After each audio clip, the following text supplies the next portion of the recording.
यह वीडियो बहुत पुराने समय की है, लेकिन मैं इसे फिर भी डाल रहा हूँ क्योंकि इसमें कुछ ऐसी जानकारी है जो बहुत महत्वपूर्ण है।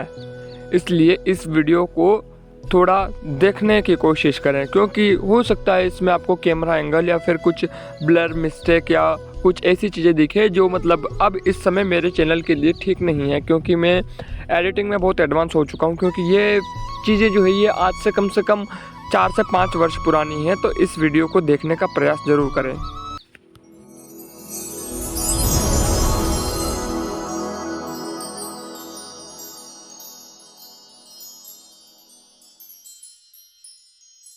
हमारा उद्देश्य किसी भी व्यक्ति विशेष के ऊपर टिप्पणी करने का नहीं है। हमारा उद्देश्य केवल सत्य को अनफिल्टर्ड तरीके से आपके सामने रखने का है। अगर आप इस वीडियो को देख रहे हैं तो अपने रिस्क पर देखें, क्योंकि यह वीडियो आपको राष्ट्रवादी बना सकता है। जय सनातन। भाइयों, मेरे पास एक वीडियो है जिसमें एक लड़की बोल रही है कि अगर आपने रामायण पढ़ी तो आप पत्नी पर शक करना सीखोगे, और अगर आपने महाभारत पढ़ी तो आप भाइयों में लड़ना सीखोगे। आप लोग पहले इस वीडियो को देखो, तब आपको समझ में आएगा कि आखिर हम समझाना क्या चाहते हैं। देखो एक बार इस वीडियो को।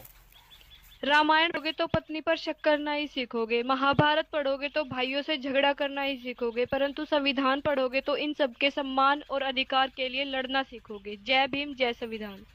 लेकिन उस लड़की को मैं ये बता दूं कि रामायण पढ़ोगे तो किस तरह पत्नी की रक्षा की जाती है, कितने बड़े राक्षसों के साथ भिड़ जाया जाता है, किस तरह समुद्र के ऊपर पत्थरों का पुल बना के अपनी पत्नी की रक्षा के लिए जाया जाता है, ये सीखोगे। महाभारत पढ़ोगे तो कर्म प्रधान है, कर्म के बारे में जानना सीखोगे। महाभारत पढ़ोगे तो मालूम पड़ेगा कि कितना भी बड़ा संकट हो, भाइयों को कभी अलग नहीं होना चाहिए। महाभारत पढ़ोगे तो समझोगे कि अधर्म में भले कितने ही बड़े योद्धा हो, एक दिन उसका नाश अवश्य आता है। महाभारत पढ़ोगे तो समझोगे कि विश्व का सबसे बड़ा ग्रंथ जो गीता है वो महाभारत से निकलता है। गीता जैसा विश्व में और दूसरा ग्रंथ ही नहीं है। और अब बात आती है संविधान की, तो मैं पहली बात तो संविधान को मान्यता देता ही नहीं हूँ, क्योंकि 70 साल के अंदर जिस संविधान में 93 धारा के ऊपर संशोधन हो जाते हैं, वो संविधान कभी देश की रक्षा और देश की हिफाजत नहीं कर सकता। क्योंकि अगर तुम्हारा संविधान इतना ही सही था तो देश के अंदर 70 सालों में 93 संशोधन नहीं होते। ये इस संविधान की सबसे बड़ी खोट है।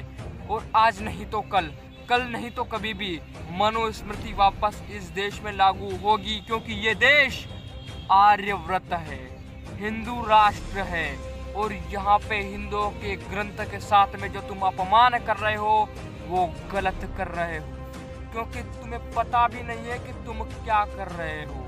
तुम्हारे उस अम्बेडकर ने हमारे मनुस्मृति को जलाया था, गुस्सा तो इतना आता है कि उसका सर फोड़ दे। लेकिन फिर एक बात याद आती है कि उसी अम्बेडकर ने ये कहा था कि मैंने एक जघन्य पाप किया है इस मनुस्मृति को जलाकर, और मैं जो संविधान की रचना की है, मेरे द्वारा जिस संविधान की रचना हुई है, वो इस देश का कभी भला नहीं करेगा, क्योंकि यह संविधान अंग्रेजों द्वारा निर्मित कानून द्वारा ही बनाया गया संविधान है। क्योंकि 11 महीनों के अंदर किसी भी देश का इतना बड़ा संविधान तैयार नहीं हो सकता।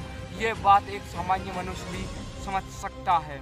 और दूसरी बात ये, उसी अम्बेडकर ने मूर्ति पूजा के विरोध में अपनी एक अलग धर्म बनाया था, और तुम आज उसी अम्बेडकर की मूर्ति की पूजा करके मूर्ति पूजा हिला रहे हो और अपने आप को मनुवादी बताते हो।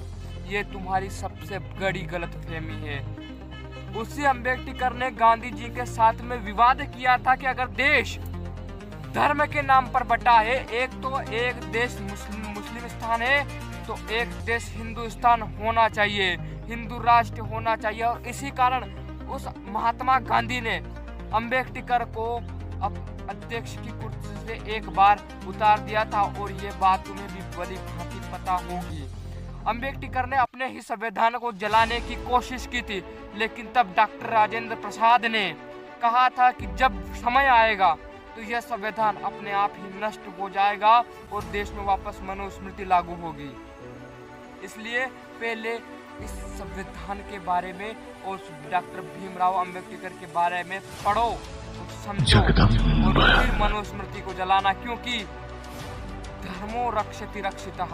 अगर तुम अब तक नहीं सुधरे और ऐसा ही धर्म ग्रंथों को जलाते रहे, अब तुम्हें नहीं चाहिए।